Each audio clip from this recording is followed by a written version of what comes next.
জনগণের মাঝখানে সত্যিকরণের জন্য এই আয়োজনটা আপনার কেমন মনে হচ্ছে এবং আজকে এসে আপনার কি মনে হচ্ছে এটা?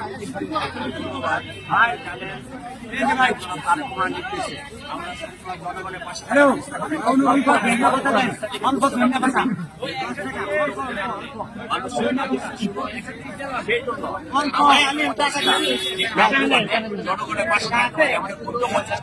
সারা বাংলাদেশের মানুষরা সারা ঢাকা শহরের মানুষকে আমরা এইভাবে ডেলি দিতে পারবো।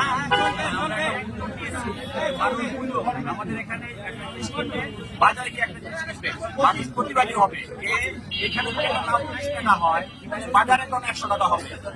এই সমস্ত কম্পেয়ার করার জন্য আমাদের দেশটা তার বলেছে